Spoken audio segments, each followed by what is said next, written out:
Thirumalai AAO. ஆனால் உங்கள் பேர் சொல்லுங்கண்ணே. மணி. மணி. அப்பா பேர்? ஐயாசாமி. ஐயாசாமி. மணி ஐயாசாமி. உங்கள் ஓனர் பேர் சொல்லுங்கள். ரஜினிகாந்தா? திருவாசகமூர்த்தி. இது என்ன ஊர்? அகரப்புத்தூரா? அகரப்புத்தூர் பஞ்சாயத்து. அகரப்புத்தூரில் வரும். இப்போ பார்த்தீங்கன்னா லேசர் லெவல் பண்ணிகிட்ருக்கீங்க. இது நம்ம வந்து சொல்லிக் கொடுத்தோம். இது மாதிரி வந்து வயலில் வந்து மட்டமாக இது பண்ணிங்கன்னா தண்ணி வந்து ஈஸியாக பாயும், தண்ணி சிக்கனமாக இருக்கும், ரெண்டு பில்லு முளையாது, களை வராது. அதுக்காக தான் மெயினாக செய்கிறோம். தண்ணி சிக்கனத்துக்காக இது பயன்படுத்தும். இது வந்து லேசர் லெவல் வச்சு நம்ம லெவல் பண்ணியிருக்கோம். வேளாண்மை பொறியியல் துறை அக்ரிகல்ச்சர் இன்ஜினியரிங் டிபார்ட்மெண்ட் மூலியமாக இது வந்து குறைந்த வாடகையில் வந்து பண்ணுறாங்க.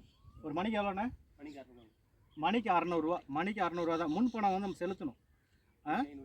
ஆமாம், முன்பணம் செலுத்தணும். ஏஇடி ஏஇடின்னு சொல்லிட்டு அந்த சைட்டில் போயிட்டு நம்ம முன்பணம் செலுத்தணும்னா அவங்க ஒரு டைம் கொடுப்பாங்க, டேட் கொடுப்பாங்க. அந்த டேட்டில் வந்து நமக்கு வந்து இங்கே வந்து லெவல் பண்ணி கொடுப்பாங்க. இது மாதிரி தேவைப்படுறவங்க இந்த மாதிரி லெவலில் வச்சு பண்ணிங்கன்னா தண்ணி ரொம்ப சிக்கனமாக பயன்படுத்திக்கலாம். தண்ணி சீக்கிரமாக பயன்படுத்தும் போது நமக்குள்ள மிச்சமாகவும் ஒரு 2 ஏக்கரில் பாயுதுன்னு வச்சிங்களேன். இப்போ சாதாரணமாக 2 ஏக்கரில் நம்ம வந்து விவசாயம் பண்ணிகிட்ருக்கோம் அப்படின்னா இந்த லெவலில் பண்ணிட்டீங்கன்னா 3 ஏக்கர் 4 ஏக்கரில் எக்ஸ்ட்ரா அப்படியே டபுள் மடங்கு தண்ணி சிக்கனமாகிடும். அந்த மாதிரி தண்ணி சிக்கனத்தை பயன்படுத்தி அதிக பரப்பில் வந்து நம்ம நீரை பயன்படுத்தலாம். அதனால் முக்கியமாக வாய்ப்பு உள்ளவங்க, களிமண்ணாகட்டும் மணல் பூமியாகட்டும், வாய்ப்பு உள்ளவங்க இந்த லேசர் லெவலில் பயன்படுத்துங்க. கோடை காலத்தில் வந்து மெயினாக வந்து லேசர் லெவல் வச்சு சமப்படுத்திட்டிங்கன்னா ரொம்ப நல்லது. தண்ணி சிக்கனமாகவும் முக்கியமாக களை கட்டுப்பாடு ஈஸியாக பண்ணிடலாம். இது எல்லோரும் சொல்லிக் கொடுங்க. நன்றி, வணக்கம். இப்போ சப்மிட் பண்ணுறேன்.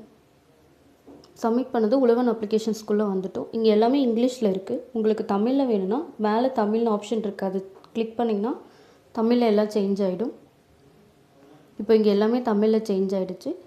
இப்போ நம்ம வாடகை ஆப்குள்ளே போனோன்னா வேளாண் இயந்திரங்கள் வாடகைக்கு கிளிக் பண்ணி உள்ளே வந்ததும் உங்களுக்கு 3 ஸ்க்ரீன் எனேபிளாக இருக்கும். அதில் ஃபஸ்ட்டு ஸ்க்ரீன் உள்ளே வந்ததும் உங்களுக்கு 6 ஆப்ஷன்ஸ் காட்டும். இந்த 6 ஆப்ஷன்ஸும் எதுக்கு என்னென்ன யூஸ் ஆகுதுன்னு நான் சொல்கிறேன். ஃபஸ்ட் ஆப்ஷன்ஸ் வந்து வேளாண் இயந்திரங்களின் வாடகைக்கு முன்பதிவு. இது வந்து ஃபார்மர் வந்து மிஷினரிஸ் புக் பண்ணாங்கன்னா இங்கே போயிட்டு தான் புக் பண்ணணும். அதனால இந்த ஆப்ஷன்ஸ். அடுத்து வாடகை